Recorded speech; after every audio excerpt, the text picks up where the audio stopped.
diferenciar, né, assim, especificar o que a gente vai falar. Existe uma diferença entre dificuldades de aprendizagem, que é o que a gente vai focar, e distúrbios ou transtornos de aprendizagem, problemas de aprendizagem, tá bom? Então, se a criança, eu tô em dúvida aqui se falo aluno, se falo filho, porque eu tô como professor e tô como família, ou se eu falo criança, adolescente, mas enfim, se a criança tem algum distúrbio ou transtorno, isso provavelmente já foi diagnosticado por uma equipe profissional de saúde e já está sendo acompanhado. Então, o que a gente tem que fazer quando o nosso filho tem algum distúrbio ou transtorno é seguir o que o psicólogo, o psicopedagogo, o neuro falaram que tem que fazer, né? O professor de apoio, a gente tem coisas muito específicas para fazer. Provavelmente, por essa questão de saúde física, neurológica, essas crianças vão ter também dificuldades. Oi, Luiz, bem-vindo. Oi, Jana, Andréia. Provavelmente essas crianças vão ter dificuldades também, mas não são dificuldades que a gente vai sanar simplesmente com o que a gente vai conversar aqui, tá? É algo bastante específico. Aqui a gente vai falar sobre aspectos que a gente pode prevenir somente no contexto de alguma coisa que está atrapalhando, interrompendo ou demorando um pouco para a criança, né, ou para o adolescente adquirir um conteúdo que a gente acha, né? Então, dificuldade.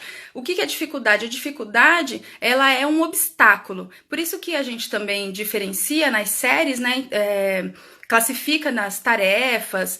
Quando a gente pega para algumas crianças, isso não só na tarefa escolar, mas em casa também. Oi, linda! Késia, que linda! Késia, eu tenho um livro para te passar, você vai amar. Ai, gente, eu me perco olhando os comentários de vocês aqui, vou focar. Que saudade de você. Então, a dificuldade, ela é um obstáculo, né? Então, por exemplo, quando a gente vai fazer uma brincadeira com crianças que têm 8 anos de idade, essa brincadeira tem um grau de dificuldade, né? Ou esse jogo, ou esse desafio tem um grau de dificuldade.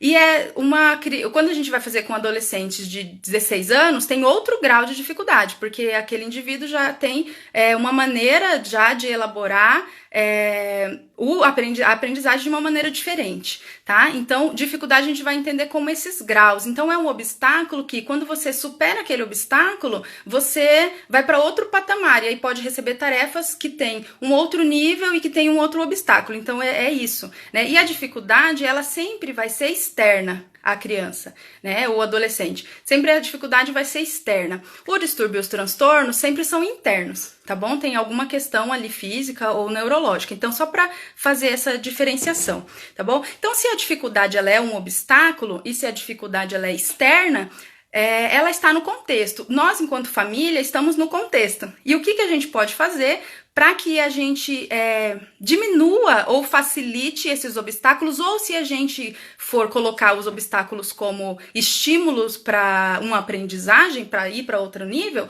como que a gente faz isso conscientemente, como que a gente faz isso sem culpabilização, sem muita problemática, sabe?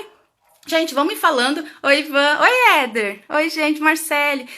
Vão me falando se vocês estão acompanhando, se eu tô falando muito rápido, como é que tá o ritmo, tá bom? E aí, eu vou começar falando de alguns aspectos da educação escolar, que são aspectos que interferem na aprendizagem. Todo processo, ele sofre interferência, né, do seu meio, e aí a gente precisa entender qual interferência quando a dificuldade vem dos pais para ensinar. Já vou falar, Jéssica, obrigada pela pergunta. Então, quando a gente está nesse contexto, a gente precisa perceber qual interferência a gente faz e escolher que interferência a gente faz, e eu prefiro que a gente escolha uma interferência positiva. Obrigada, Daisy. Eu vou falar exatamente disso, Jéssica, daqui a pouquinho, com essa questão dos pais, tá? Na segunda parte aqui. Então, eu vou falar de 3 eixos, tá? Eu vou chamar de eixos, tem mais outros, né? Tem o social também, mas aqui eu vou focar nesses 3, que são, primeiro eixo, escola, segundo a família, e terceiro, o indivíduo. Na escola eu falo aluno, aqui em casa eu falo filho, né? E tem outros, mas a gente vai focar nesses 3, não por ordem de importância, mas do mais geral para o mais específico, né? Escola, quais são E aí, dentro da escola, como um aspecto que interfere na aprendizagem, a gente tem 3 questões que a gente pode destacar aqui. A questão física é uma condição e uma estrutura física que a escola tem, tá? E a gente tem uma estrutura, que seria o hardware, né? A gente tem o software. Oi, Dani. Oi, Paulinho. Que legal. Oi, Edilane.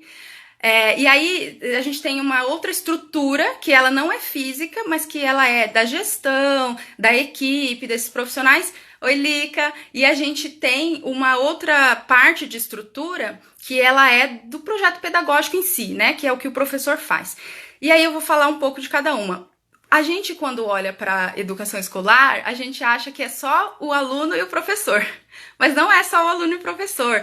A primeira parte que eu falei, que é a parte física, a escola é toda preparada, idealmente preparada, para que essas condições físicas auxiliem na aprendizagem da criança. Então, quando a criança sai de casa e vai até a escola, só esse percurso, ele já tem muitos elementos estruturais, né, de condições de aprendizagem. Dentro da escola, tem a cantina, tem o pátio, tem a sala de aula, não é só o livro e o professor. Tem um restaurante ali perto que os adolescentes almoçam quando ficam o dia inteiro. Tem a geladeira onde as professoras guardam a lancheira quando é criança e não pode sair da escola. Tem escolas que a criança fica o dia todo, tem escolas que ficam só meio período. Mas a nossa educação básica, ela é prioritariamente feita ainda com educação presencial. Então, a parte física é muito importante. O ensino à distância, né, as escolas que têm educação à distância, a gente tem principalmente no ensino superior, cursos de graduação, pós-graduação e cursos livres, mas o ensino médio, o ensino fundamental, o ensino infantil ainda é presencial. Por isso que agora o que a gente está vendo no contexto da pandemia, da quarentena, está sobrecarregando, porque a gente tá perdendo essa parte, tá sem essa parte física, que tá toda em outros aspectos, né? Toda em outras condições. Então, dentro dessa parte de questões físicas, a criança, ela sai de uma sala de aula, vai para outra sala de aula, tem escolas que é o professor que muda. Então, tudo isso funciona e contribui para a dinâmica do que ela tá aprendendo ali, do que a escola tá propondo de aprendizado, de conteúdo ou de habilidades, tá bom? Deixa eu ler aqui.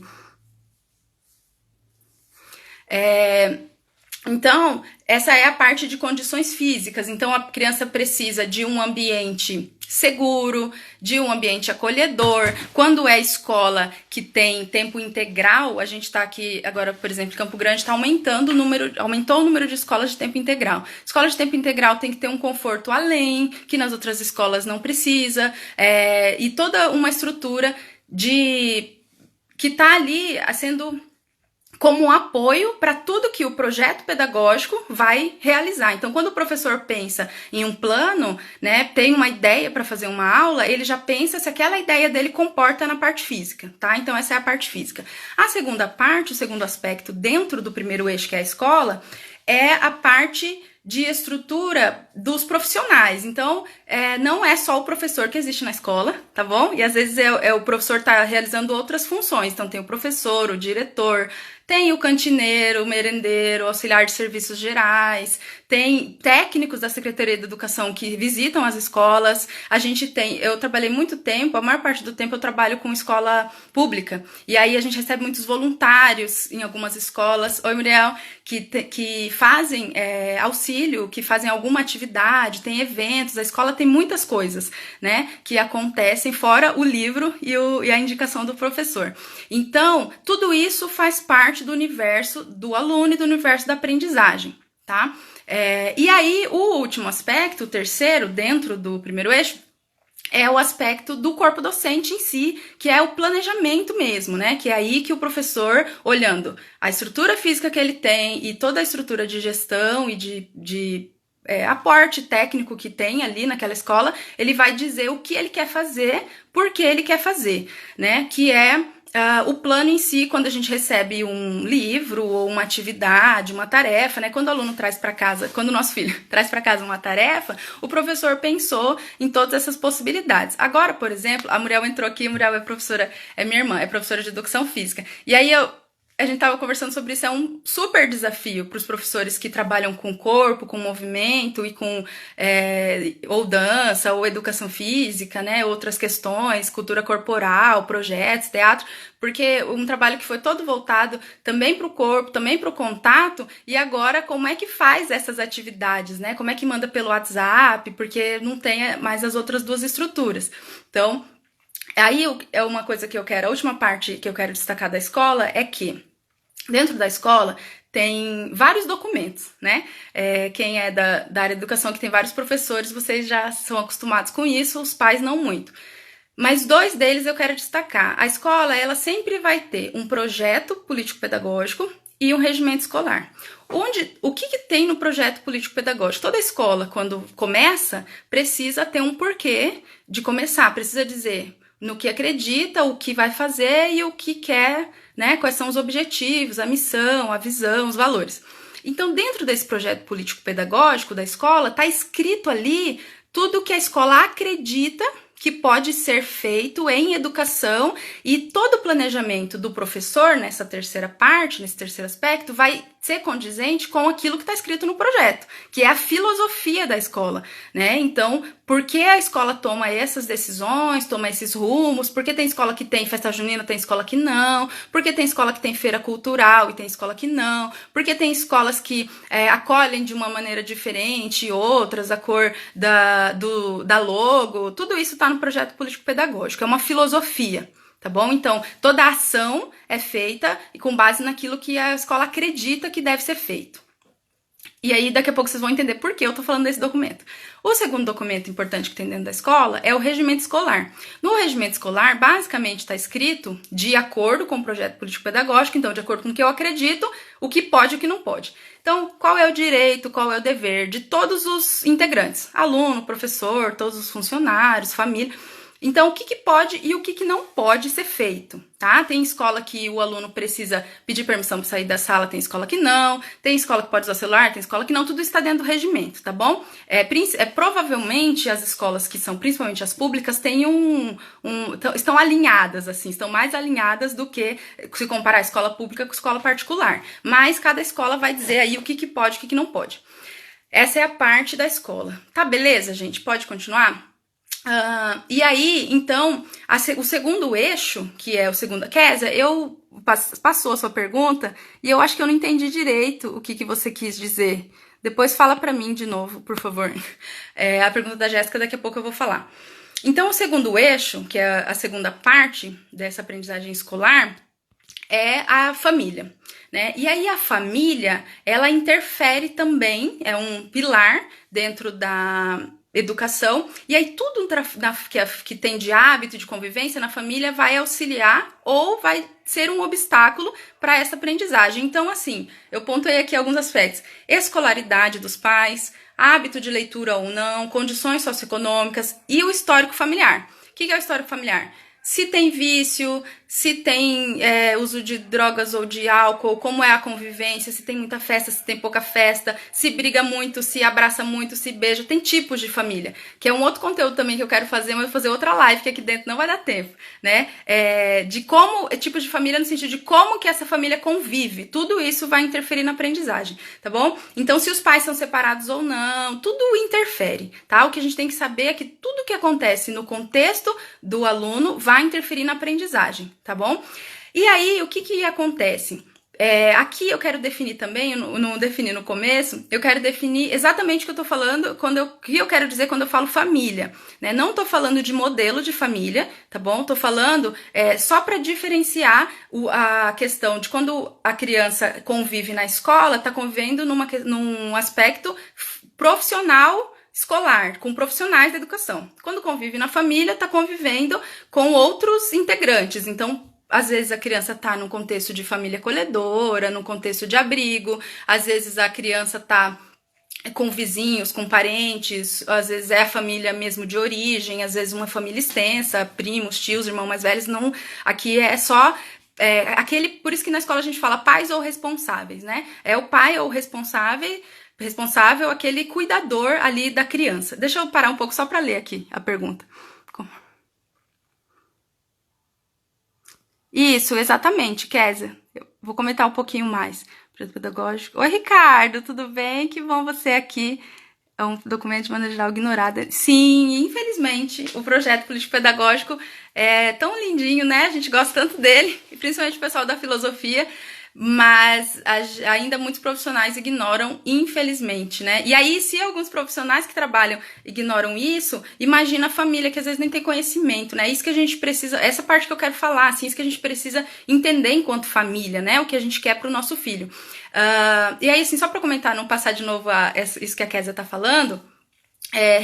O meu trabalho, por exemplo, eu trabalho com adolescente, tá? Não trabalho diretamente com criança. Com criança só os meus sobrinhos, né? E aí quando o bicho pega, eu taco na mão da minha irmã, que é a mãe, mas eu principalmente converso muito com a minha irmã, a gente tem conversado muito aqui em casa sobre como fazer, né? Como a gente pode prevenir, como a gente pode intervir positivamente. Mas o meu trabalho é com adolescente, né? E o meu trabalho foi muito voltado para o contato, para proximidade, contato físico, que eu acho que a escola veio caminhando por um tempo para chegar nessa educação mais integral, que considera o aluno como um ser mais integral, né? E que não divide, né? Só olhando a parte cognitiva. Então, o meu trabalho foi todo voltado pro movimento, como a Kézia disse, a Kézia foi minha aluna no primeiro ano. Uma delícia a sala dela, agora ela tá na faculdade já. E o meu trabalho foi voltado para dinâmicas, para contato, para abraço, para todas essas habilidades socioemocionais, que é a parte que eu gosto mais de trabalhar.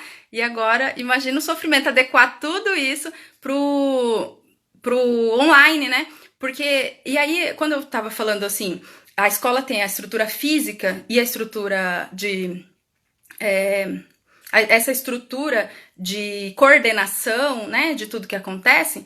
E aí o professor tá tudo sobrecarregado, porque é como se o físico e essa parte administrativa ficasse tudo na parte do professor, por isso tá muito difícil, né? E aí isso pesa um pouco e aí cai na família, que é o eixo que a gente tá falando agora. E aí a família, se tiver um pouquinho mais de estrutura, que é o que eu quero que a gente passe a ter, com esse olhar, a gente consegue ajudar um pouco mais, tá bom? Porque a questão aqui, eu já vou continuar, tá, gente, falar da família, mas a questão aqui, por que eu quis fazer essa live? Eu quis fazer a live porque a gente, enquanto família, precisa ajudar a perceber, assim, quando a gente vai escolher uma escola para o nosso filho, a gente quer olhar que diploma que aquele professor tem, a gente quer olhar, seria muito sonho, né, Ricardo? Eu ia falar isso, mas o Ricardo não vai me deixar mentir. A gente quer ler o projeto político-pedagógico, mas não é sempre. A gente quer saber se aquela escola está em condição de receber o nosso filho. Por quê? Porque a gente quer que o nosso filho conviva em um ambiente onde ele realmente vai aprender.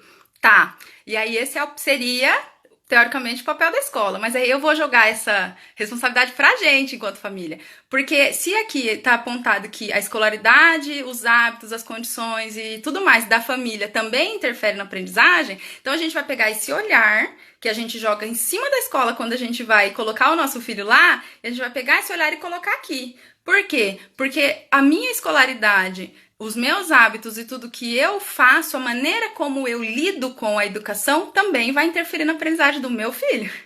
Então não é só qual o diploma o professor tem ou qual a proposta da escola. É também qual é a minha proposta. Porque lembra do projeto político-pedagógico? Que o Ricardo alertou aqui, nem todo mundo tá atento, mas ele é muito importante.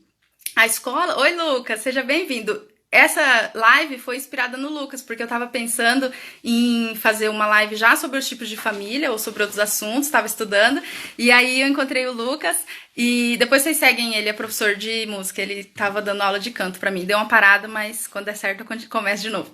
E aí ele tava falando sobre as crianças, né, e sobre algumas fotos que eu postei dos meus sobrinhos, sobre as coisas que eu falo com a minha irmã, e aí a gente conversando, eu falei, nossa, a primeira tem que ser sobre dificuldades. E aí, obrigada pelo tema. Então, a gente pega esse olhar que a gente joga para a escola, de tanta exigência, né, do que essa escola tem que ter de proposta, e coloca na gente. Porque daí, então, se eu tenho uma formação ou não, isso interfere. Se eu sou polida e educada ou não, isso interfere. Porque quando a gente coloca o nosso filho numa escola e o professor não é polido e educado com o nosso filho, a gente fica chateado. Mas eu sou polida e educada com meu filho? E isso é em tudo. É quando eu peço para fazer tarefa, é quando eu peço silêncio ou quando eu falo pra calar a boca, ou não. Quando eu tô sentado na mesa e eu deixo se pode falar ou se não pode falar à mesa, quando eu peço pra fazer alguma tarefa ou não, como que isso funciona, né? E o mesmo, se eu tiver o mesmo olhar que eu tenho de exigência de critério para a escola para o meu papel, eu vou com certeza ajudar muito mais. E essa questão do olhar, ela é assim, tudo que a gente olha, e aí eu queria que a gente olhasse com amor, né? Tudo que a gente olha com um pouco mais de atenção, esse olhar com amor, ele não é algo assim muito abstrato, é uma questão assim de olhar buscando compreender. Tudo que eu olho buscando compreender e buscando assim, depois pensando, eu vou olhar e depois que eu olhar, algo positivo pode acontecer. E depois que eu olhar, aquilo que eu olhei pode melhorar. E depois que eu olho, me vem uma resposta melhor e mais criativa. Tudo que eu olho dessa maneira, eu compreendo mais, né? Então, eu quero que a gente olhe para a escola compreendendo mais, eu quero que a gente olhe para o nosso papel compreendendo mais e olhe para o aluno, para o filho ou para o aluno compreendendo mais. Então, todos os aspectos da família interferem na aprendizagem, tá bom? O terceiro eixo, que é o terceiro pilar dessa aprendizagem escolar, é o aluno, a criança, o filho, o ser humaninho. Existem aí aspectos desse indivíduo, né, que é o aprendente aqui, o estudante. Essa criança tem os aspectos físicos e neurológicos. Aí lá no início da live, aqui entrou agora por a primeira parte, mas lá no início da live eu falei, né, essa diferença entre quando é uma questão que é cognitiva, física da criança, ou quando é um obstáculo externo. Então, a criança tem aspectos físicos e neurológicos e tem os aspectos psicológicos que interferem Oi, Danielton! Que interferem na aprendizagem, tá bom?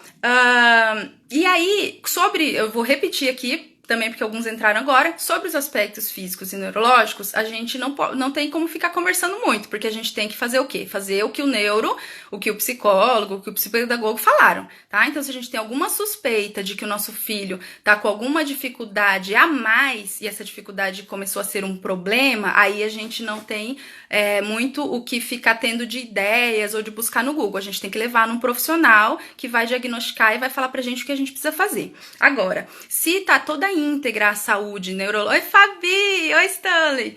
Se tá toda íntegra a saúde da criança, e se você tá percebendo que fisicamente, neurologicamente, tá tudo conservado e ela pode adquirir conhecimento, então, se ela tá tendo alguma lentidão ou alguma dificuldade, aí é externo e não interno, tá bom? Só para esclarecer essa parte. E aí, então, esses aspectos psicológicos, esse é o ponto. O ponto da live é esse, tá? Quais os aspectos psicológicos que a família pode contribuir? Timidez, insegurança, ansiedade, baixa estima, necessidade de afirmação, falta de motivação, são todos aspectos que a gente pode contribuir para que a criança seja estimulada, ou adolescente, ou filho, ou aluno, seja estimulado a aprender um pouco mais. E aí, por que eu não... Se esse é o ponto, porque eu não comecei por ele? Porque eu queria fazer toda essa contextualização e eu queria que a gente saísse do lugar de pedinte enquanto família, sim, a competição também, Carol. E a gente saia de pedinte enquanto família, de o que a escola pode fazer, o filho tá errado, não aprende, eu acho que é burro, e várias palavras que eu ouço que eu não quero nem repetir aqui, e aí a gente olhar o que influência eu tenho dado e o que eu posso fazer de forma positiva e preventiva. Então, eu quero que meu filho estude. Só que eu não abro o caderno para nada nunca. Tem casa que não tem caneta e caderno, não tem papel. Como é que vai a criança fazer? Então, eu não leio nunca um livro. Nunca li. Tem famílias maravilhosas aqui, professores maravilhosos que leem pro filho dormir. A minha irmã, a gente tem conversado muito e ela tem tido hábitos assim muito legais, assim. Ela me conta coisas. Eu ia falar da Karen. A Karen não sei se tá aqui. Eu não vi ela entrando. Se você tiver, fala oi. Porque esse não é um bom horário, ela tá trabalhando. Mas quando ela compartilhou nos stories, eu coloquei lá, a Karen é a mãe mais pedagoga que eu conheço. É muito legal, porque ela sabe tudo aquilo que eu falei do planejamento e do projeto pedagógico da escola. Ela não é profissional de educação, ela é só mãe. né? Ela tem outra profissão. Só que ela faz isso com os filhos dela. Então ela tem horário para as coisas estabelecidas, com objetivos, com metas, com filosofia, tem estudos que ela faz com os filhos. Parece uma professora planejando os dias dela. Isso é muito legal. Isso que a família tem que fazer, né? Porque daí fica redondinho. Se a família, a escola e o aluno trabalham cooperando, fica muito redondinho, né? E aí dá tudo certo. Deixa eu só ler de novo aqui os comentários. Eu não consigo ler e falar ao mesmo tempo. E comparar é muito ruim. Eu vou falar disso, Kézia. Nós temos aqui. Lu, eu perdi. Você tá falando que vocês têm o quê? Fala pra mim de novo, por favor. Perdi o que você quis dizer. Muitas famílias criam competições absurdas entre salas e alunos. Só fala pra mim, Lu, o que vocês têm, que é alguma coisa da minha fala que você reforçou, né? Mas eu perdi. Essa questão que a Kézia tá, primeiro da Kézia, né?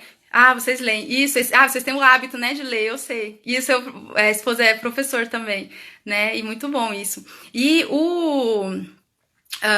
isso que a Kézia tá falando da comparação, isso é muito ruim, porque a gente tem as diferenças, né? E que bom que a gente tem as diferenças, as diversalidades que contribuem para uma convivência, para uma cooperação. E aí, quando a gente compara, mata. Eu tava conversando muito, a Muriel, que é minha irmã, né? Falou muito sobre isso essa semana passada, a gente conversando sobre educação. E aí ela disse como que é ruim quando compara, né? Porque quando compara, faz com que eu não me sinta autônoma e independente para fazer. É como se aquela coisa de obrigação, né? Então eu sou obrigada. Será que eu me sinto mais estimulado quando eu faço algo voluntariamente ou quando eu faço algo por cobrança, né? E essa competição louca, que também acontece infelizmente em algumas escolas, em alguns contextos, quando a gente coloca em escola, acontece em casa e não é legal, né?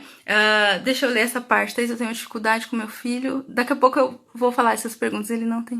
Você estudar acho que estudando com ele, parabéns.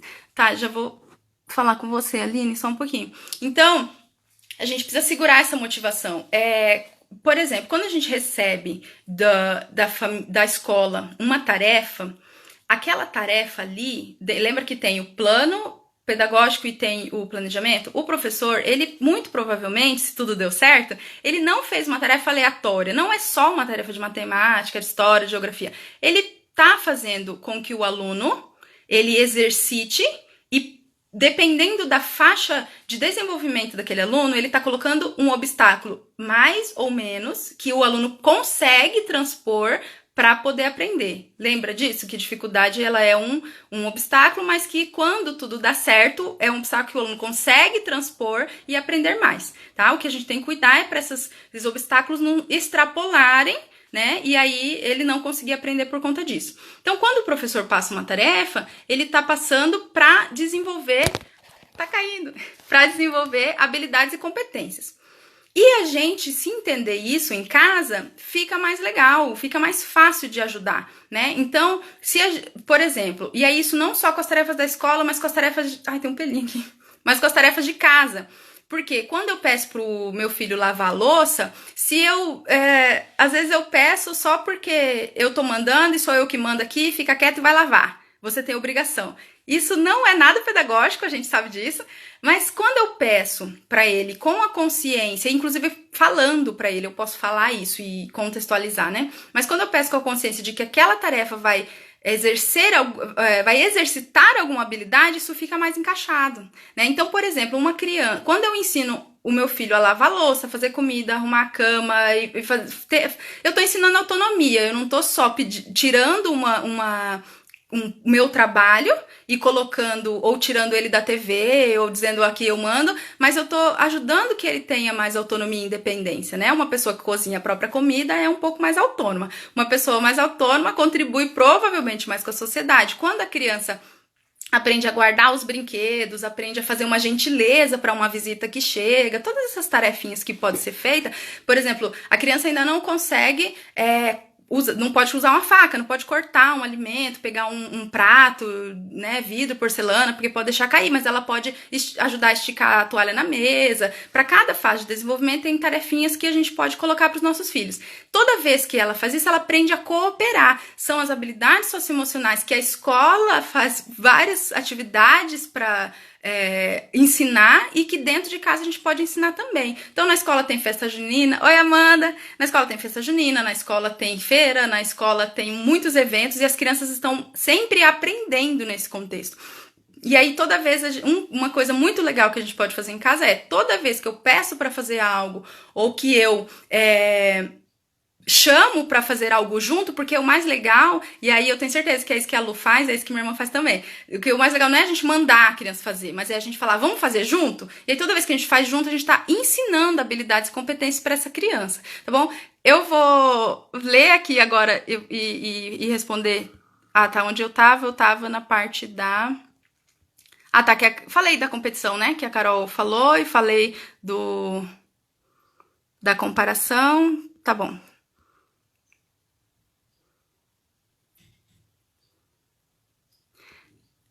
Aline. Então, essa questão de motivação, ela é uma questão de um contexto mesmo, né, de o quanto que a gente pode envolver o aluno, envolver o filho, né, o aluno nessa... Tô achando super legal acenar aqui. Como que a gente pode envolver em um contexto de aprendizagem? Então, uma criança que tem um lugar dela para estudar, né? Então, assim, às vezes tá tudo a casa toda bagunçada, e aí a criança tem que fazer tarefa na cama, ou tem que arrastar as coisas da mesa. No mesmo lugar que tá fazendo tarefa tem um prato, um copo, não tá um ambiente adequado. Quando a criança tá na escola, tem uma sala de aula adequada para isso, com um professor que para tudo que está fazendo só para atender aquela criança, naquele momento, e ainda assim não é fácil, não é tudo lindo e um mar de rosas, né? E a gente sabe também que o aluno não aprende só com o professor. Eu aprendi uma coisa na psicopedagogia, a nossa professora falou assim, o aluno, ele aprende apesar do professor. E aí isso é muito interessante, porque às vezes a maneira como o professor conecta com o aluno, como ele explica, não é como aquele aluno vai captar. E aí ele vai aprender com o colega. Então o que a gente está vivendo na quarentena não é só a ausência do professor, é a ausência dos colegas e de todo esse contexto. E aí o que a gente precisa... Não existe uma mágica e não tem uma solução. E eu não sei a resposta para dizer, gente, faça isso, e faz e acontece. Mas toda vez que a gente coloca um olhar amoroso e compreensivo, e toda vez que a gente tem a intenção de fazer isso, a gente vai depois descobrir, né, porque alguma resposta, porque eu acredito que o que a gente precisa é ter contato com o conhecimento, ter contato com o esclarecimento, que eu tô tentando fazer nessa live. A gente tendo contato com isso e olhando, depois as respostas podem aparecer pra gente de forma criativa, e a gente tem que estar postos para receber essa resposta. Então, quando a gente tem a intenção de que isso seja melhor, a gente age diferente. Então, no momento da tarefa, principalmente quando estão com bastante dificuldade, tá desmotivado, não quer ler, não quer fazer. Então, assim, que hábito eu posso mudar, né? Então, que horas eu posso ficar lendo na frente dessa criança?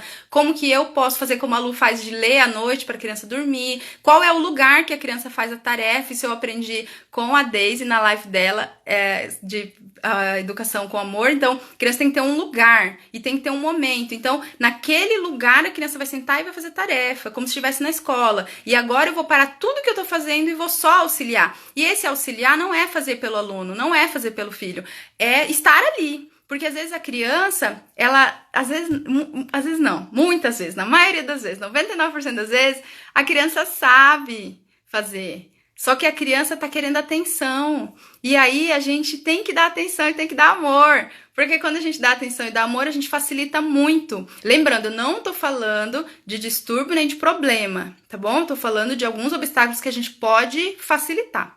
Então, se a timidez, a insegurança, a ansiedade, baixa autoestima, todas essas questões interferem e podem ser um obstáculo negativo na aprendizagem da criança, como que eu posso ajudá-los a superar isso? Então, assim, o aluno tá desmotivado, meu filho tá desmotivado. Eu vejo você, eu te amo, você não precisa ter problema na escola para eu te dar atenção, para eu te amar. Eu tô aqui, você pode contar comigo. Você não é inadequado, não é errado, não é culpado por isso. Porque o que acontece? Uma coisa, anota. Não há aprendizagem em contexto de culpa. Não existe aprendizagem em contexto de culpa. Toda vez que a gente acha que E por isso que é bom esclarecer. Toda vez que a gente acha que é culpa da criança e a gente aponta o dedo e diz é culpada, é errada, é inadequado, quebra toda a autoestima, toda a autoconfiança, toda a motivação, tá? A gente, enquanto adulto, a gente não gosta que a pessoa aponta o dedo e fica mandando fazer coisa, imagina a criança, né? E aí, tá tenso esse negócio de fazer as tarefas, tá se sentindo... Ah, muita falta da escola, Deus me livre, eu que ficava mais na escola do que em casa, eu amo escola, tô sentindo falta, imagina as crianças, Lu, é verdade. Então, assim, uma coisa que eu quero dar exemplo aqui, eu sei que não são todos que falam, tá? Não são todos e nem é a maioria, mas algumas, eu já ouvi falar em algum lugar aí, fora do Brasil, algumas pessoas dizendo coisas como assim, nossa, olha que sossego, a criança não tem problema nenhum, o adolescente sossegado não tem problema nenhum, não tem nenhum boleto para pagar. E aí, o que acontece com isso? O que a gente está ensinando para a criança? Está ensinando que a gente, como adulto, não está sabendo lidar com os nossos problemas e não está conseguindo nem ajudar ele. Não é só adulto que tem problema, né? Toda fase de desenvolvimento tem problema, são só fases. Criança para adolescente é uma fase, adolescente para adulto é uma fase, adulto para velho é uma fase, velho para morte é uma fase. E todas as fases têm problemas proporcionais. Oi, Rúbia! Todas as fases têm problemas proporcionais àquela fase de desenvolvimento. Então, se a criança, ela não tem boleto para pagar. Só que a criança tem que administrar, por exemplo, que os pais se separaram, que ela tá longe do coleguinha, que ela quer contar uma história, que ela tá ansiosa. Por exemplo, semana retrasada eu cheguei na casa da minha irmã, e aí antes de falar qualquer coisa, a Maria tava lá já assim, ai, vem ver meu quarto que tá arrumado. A gente é assim, eu que sou ansiosa, sou assim, às vezes eu não seguro, já quero sair falando, imagina a criança. Então a criança, ela não dá conta de parar para fazer a tarefa de matemática ou de parar para ler um livro porque ela está administrando um problemaço de relacionamento, de saber se ela é mais popular na sala ou não, se o personagem favorito isso, a criança tem isso e a gente é que tem que ajudar a criança a lidar com os problemas e não o contrário, né? Então, quando a gente olha para isso e olha, não, meu filho não é culpado, não é inadequado, não é problemático, a gente consegue ajudar um pouco mais, porque daí então, se a questão é entender que a dificuldade, ou seja, esse obstáculo, não está dentro da criança, mas está fora, aí eu já consigo, pelo menos, olhar de uma forma diferente e não acusar, tá? Eu vou parar de novo para ler aqui os comentários. Minha filha chegava...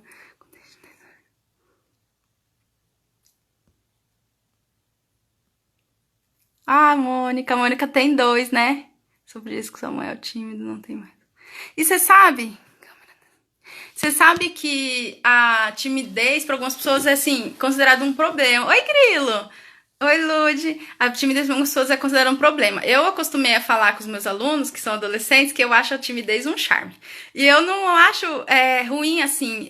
A timidez não é um problema, né? A timidez... é verdade, são 3. A timidez, você tem um enteado. A timidez, ela pode ser, né, um obstáculo que atrapalhe, mas principalmente quando a gente olha e aceita, né, olha com compreensão, com aceitação e com amor, faz parte, olha, meu filho, ele tem isso. Ah, você não é tímido nada, Grilo, fica quieto.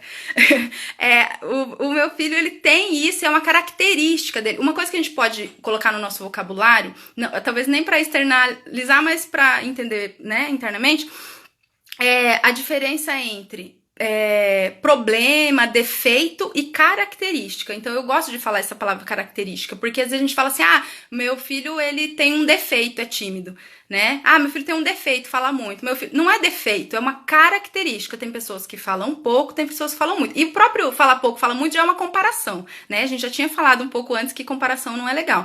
Mas assim, mesmo que a gente perceba, a gente olha como característica, isso faz parte, né? Por exemplo, como faz parte eu ter um nariz assim ou assado, a boca assim ou assado, o cabelo assim ou assado, faz parte também essas características psicológicas serem diferentes entre a gente, né? E aí a gente,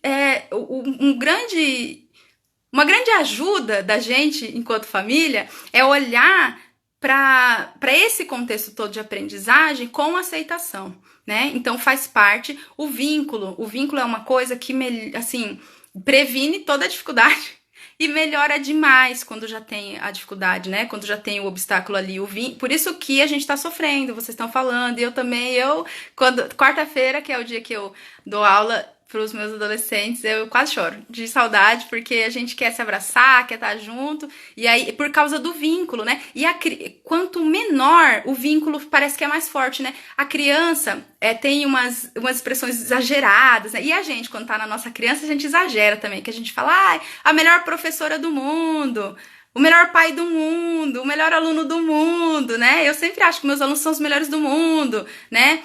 A gente faz uma coisa legal, a gente fala, foi o melhor do mundo. O que é esse o melhor do mundo? É vínculo. Quando a gente cria vínculo, devemos nos colocar no lugar da criança. Sim!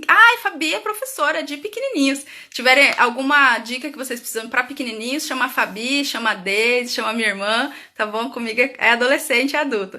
Mas, principalmente, esse vínculo, ele ajuda muito na aprendizagem, né? E aí, quando corta, por exemplo, a criança tá em casa e começa a falar da professora, deixa falar. E se ela não tá falando, pergunta, como que é o nome da sua professora? Como que é o nome do seu coleguinha? Sempre quando a aprendizagem, sempre quando o estudo tá aliado a essa emoção, essa afetividade, a esse vínculo, oi Laura, vai facilitar um pouco mais. Então, qual é o nosso papel? Nosso papel é um olhar de aceitação, um olhar amoroso, um olhar de compreensão, né? E de que entende e de que se esclarece que a culpa não é da criança, a culpa não é do adolescente. Existe um contexto que a gente pode ou facilitar ou piorar um pouco mais, né? Então, quais são os meus hábitos e o que eu posso ajudar? Eu tenho me policiado bastante para... Assim, eu estudo todo dia, né? Tô sempre em algum contexto ou estudando ou lendo, isso já é da minha rotina, assim. Mas principalmente quando os meus sobrinhos estão aqui, eu tento envolver de alguma maneira, tento fazer, assim, até estrategicamente alguns horários, que o Paulo me veja lendo, principalmente ele que não... A Maria, que é menor, já gosta mais de ler, de estudar. O Paulo ele é bastante esperto com algumas atividades, mas ele já é mais lento, já deixa pra fazer depois, não quero fazer tarefa agora. Então, a gente precisa que eles vejam a gente estudando, que eles vejam a gente lendo, né? E não só na TV, porque às vezes também a gente quer tirar a TV da criança, mas não dá outra atividade mais interessante. Ou quer tirar da TV, mas a gente fica no celular, né? Então, essa questão do papel. Deixa eu ver mais alguma coisa aqui que eu gostaria de falar. Então, se a gente acredita... Então, só para frisar, né? A dificuldade, ela é um obstáculo, ela é externo, não é interna, ela não é uma patologia, então ela pode ser facilitada. Se eu acredito que o meu filho é capaz, e se eu sei que ele tá com a saúde toda preservada, qual que é o meu papel? É estimular e criar cada vez mais vínculo e cada vez mais contextos onde ele possa aprender, ressignificando, né? Dando significado a tudo que ele vai fazer, em todas as tarefas, não só da escola, né? Deixa eu ler aqui de novo. Estou ajudando 2 crianças a fazerem as tarefas, vou começar a... Ai, que bom, Kes. Depois eu quero falar com você. Nem sabia que você tinha Insta e eu estou usando muito Face. Me pede, eu vou te passar um livro. Quem quiser também um livro de filosofia da educação, super legal, me pede no direct. Gente, era isso que eu queria passar pra vocês, e era essa conversa que eu queria ter. Eu quero fazer mais lives, a próxima vai ser no dia 23, daqui 15 dias. E aí, se tem mais alguma pergunta, agora falar como eu falo pros meus alunos. Se tem alguma coisa urgente que eu posso responder em 30 segundos, porque a live tá acabando, me pergunta. Se não, fala comigo no direct. Agora vai ter um post lá no meu Insta, na publicação, que vocês podem comentar lá o que vocês aprenderam, por favor, se vocês aprenderam alguma coisa, se vocês vão levar. E se vocês têm alguma dúvida, a gente continua conversando na postagem e continua conversando no direct também, tá bom? Gente, obrigada pela presença de vocês, fiquei muito feliz. Deixa eu ver se tem alguém... Oi, tia! Ai, que lindo, William! Gente, essa história de live só começou por causa do William. William Carrapateira. Segue... William, coloca aqui o arroba, comenta aqui, por favor, o arroba do Encéfalo para as pessoas seguirem você. O William, ele é meu professor de análise transacional, a gente conversou bastante, a gente estava conversando sobre, fazendo um movimento sistêmico, e aí o William teve essa sugestão, essa ideia, né? Por que você não vai para frente do vídeo e dá a sua contribuição, fala de educação, fala de filosofia, e aí por isso que eu comecei essa história toda de live, né? E aí, todos vocês lindos, maravilhosos, obrigada, Ludi, Eu nem consegui ver todo mundo que tá aqui. Gente, se ficou alguma coisa que eu não respondi ou que eu não comentei, é porque eu não tô dando conta de falar com vocês e ler ao mesmo tempo, que eu me perco. Mas aí fala comigo no direct, tá bom? Ou lá no comentário. Gente, beijo pra vocês. Ótimo almoço, ótimo dia, boa semana, boa vida. A gente se vê depois. Um beijo. Tchau, tchau, gente. Até mais. Ai, como é que encerra isso aqui? Carol, me ajuda. Não sei encerrar. Ah, tá escrito encerrar. Beijo.